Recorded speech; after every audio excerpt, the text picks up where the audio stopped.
14 horas y 21 minutos en el Estado de Israel y nos vamos al mismo. Carlos Gurovich con una pequeña dolencia que esperemos pronto lo tenga nuevamente con nosotros. Le mandamos un enorme abrazo y le agradecemos enormemente al periodista Marcelo Kisilevsky que vuelve a estar con nosotros. Querido Marcelo, buenas tardes. ¿Qué tal, Miki? ¿Cómo estás? Bueno, un deseo de pronta mejoría a Carlos, por supuesto, para empezar, ¿no? Esperemos que muy prontito lo tengamos nuevamente. Esto que hay que hacer un service de vez en cuando, usted lo conoce, ¿no?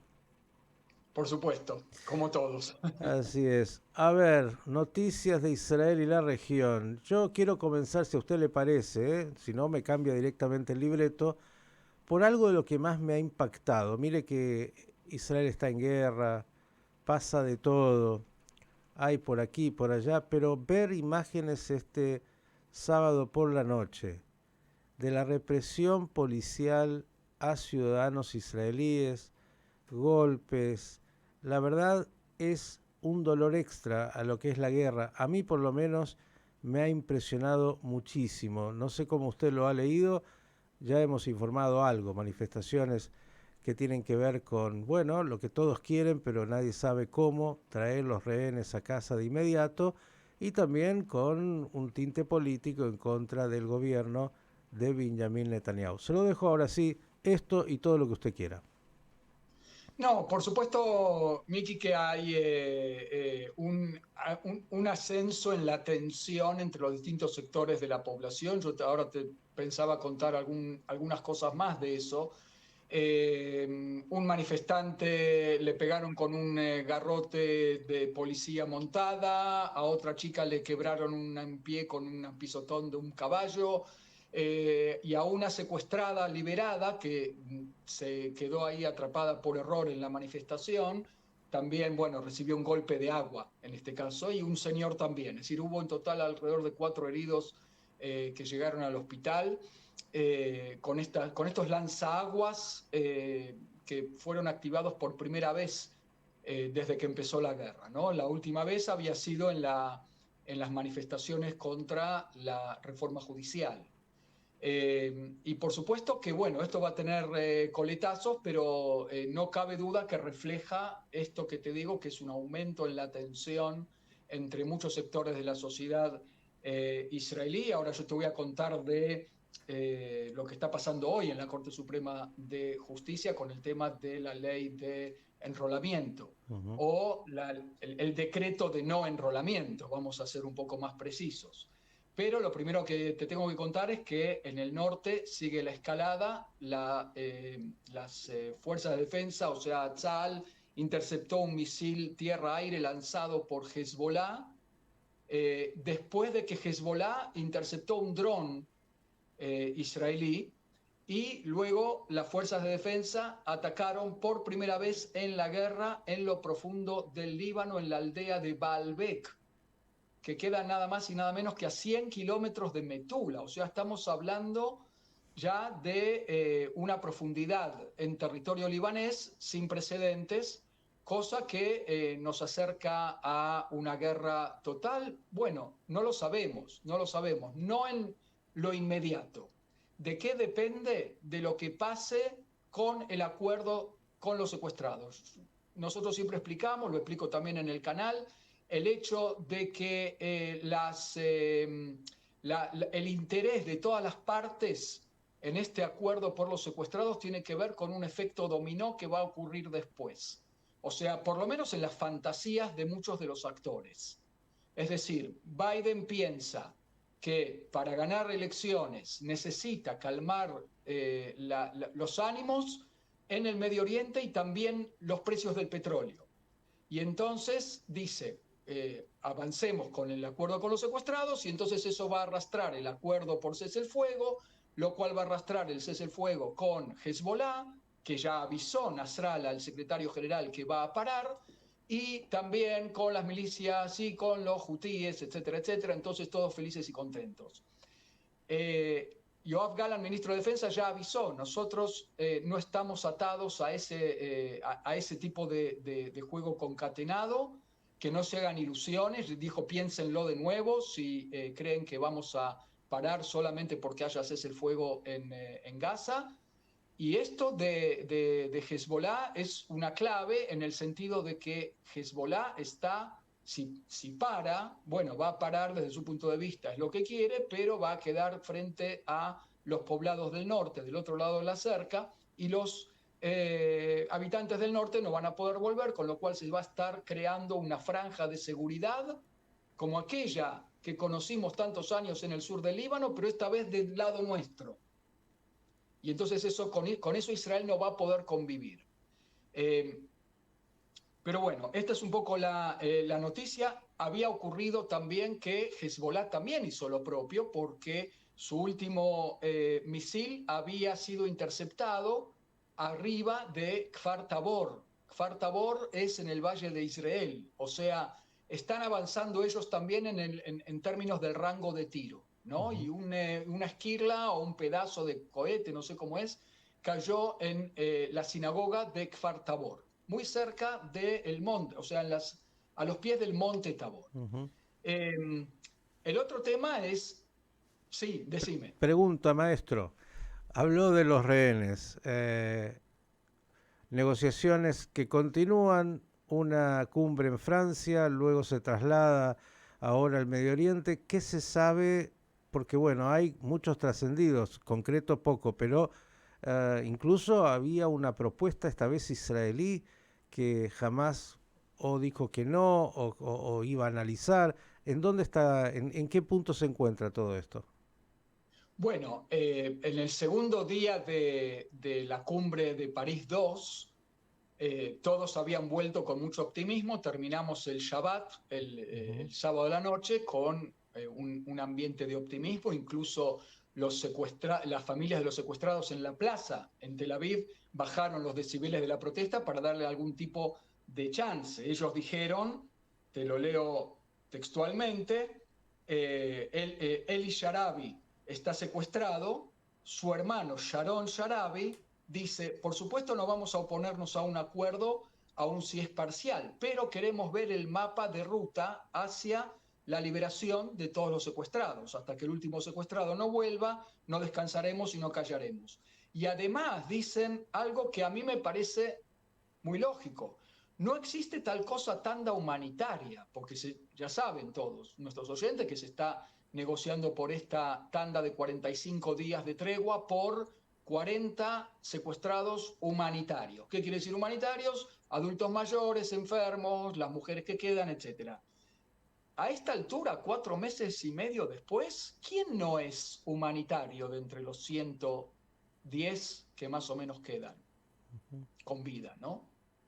Pero de todos modos decían, no vamos a poner palos en la rueda del acuerdo porque tampoco queremos perder la oportunidad, por lo menos de esos 40, de tenerlos en casa. La propuesta de Israel que escuché era 6 por 1, ¿no? Algo así, que estarían dispuestos a entregar 6 palestinos por cada uno de los rehenes.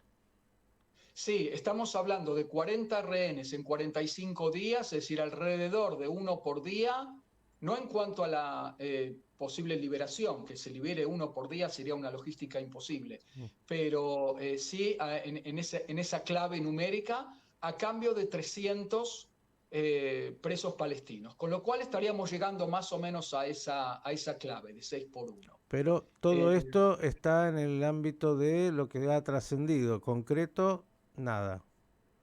Y no solamente nada, porque el Hamas ya salió diciendo el optimismo que están manifestando los norteamericanos y los israelíes no está conectado con la realidad. No hemos renunciado a nuestra exigencia de un cese el fuego al final del proceso, un cese el fuego total. No hemos renunciado a que el ejército israelí se retire totalmente de la Franja de Gaza. No hemos renunciado a que entre masivamente ayuda humanitaria.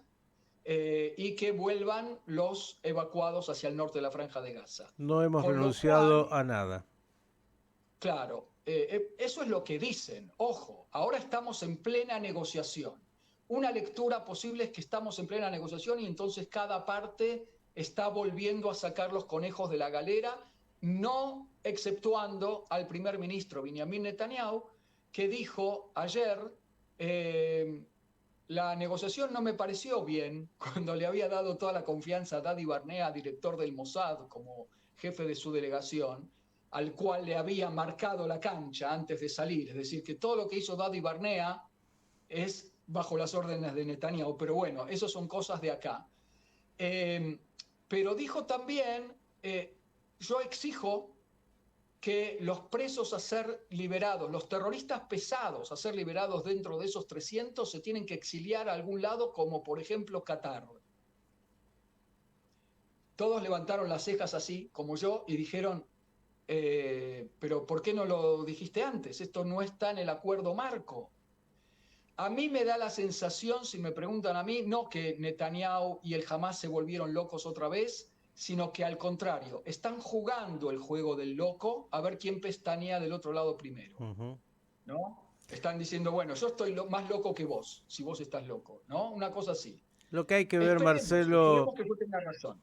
lo que hay que ver al final de toda esta historia es obviamente, además de que el juego lo maneja Hamas, qué es lo que Hamas quiere, o los líderes de Hamas, si es que le preocupa y le interesa preservar su propia vida a alguno de ellos, o directamente están dispuestos, como hasta ahora, a morir como héroes y que todo en el camino siga esta tragedia que se impuso el 7 de octubre. Creo que es la gran pregunta y te lo voy a conectar con, bueno, finalmente Netanyahu ya había aparecido cada vez más, el primer ministro, hablando de el día después y hablando del ingreso del Ejército de Defensa a Rafah, que es el último gran bastión ahí en la Franja de Gaza. Sí, lo están conectando también con las negociaciones. Acordate que Benny Gantz había dicho, como ministro sin cartera en el gabinete de emergencia y de guerra, si hasta El el Ramadán. Ramadán no se pone las pilas el Hamas y no firma un acuerdo y no llega a un acuerdo por la liberación de los secuestrados, nosotros estamos en Rafah. Con lo cual eso le da tiempo a Israel para planificar, le da tiempo también al Ramadán, es decir, todo este acuerdo que empezaría a implementarse dentro de 2 semanas, y acordate que el 10 de marzo empieza Ramadán, tiene la ventaja también de saltearnos, de pasar por encima la mina explosiva que se llama mes de Ramadán. Y por eso esta entrada, ahora salió claro, Netanyahu, a lo que te estás refiriendo es a que salió por medios extranjeros y empezó a decir que el ataque en el ataque en Rafah se va a retrasar, quizás por el acuerdo lo retrasemos, dejaremos pasar Ramadán, pero va a ocurrir. Y muchos le dijeron, otra vez estás diciendo algo imprudente porque justo todavía estamos esperando la respuesta de Hamas. No sé si lo dije antes, que el Hamas está no bajándose de sus exigencias, pero mientras tanto no mandó su respuesta. Y entonces no es conveniente que hagas declaraciones así. Una lectura es que no es conveniente y otra lectura es lo que decíamos antes, Netanyahu el loco y el negociador duro, ¿no? Un juego muy complicado, un truco, voy a decirlo así, realmente muy complejo con todo lo que eso significa. Recordarle a la audiencia, Ramadán es un mes y cuando hablas de lo que dijo y las declaraciones respecto de cuándo sería la operación en Rafah, claro, uno dice, ¿qué tiene que ver Ramadán para, bueno, dentro de Israel también el Ramadán está, es decir, hay una situación y generalmente las conexiones son directas, sobre todo entre los más extremistas de los musulmanes. Todo esto en un tablero, otra vez, de tantos frentes y tanta complejidad. ¿Qué más, Marcelo, tendrías hoy para contarnos?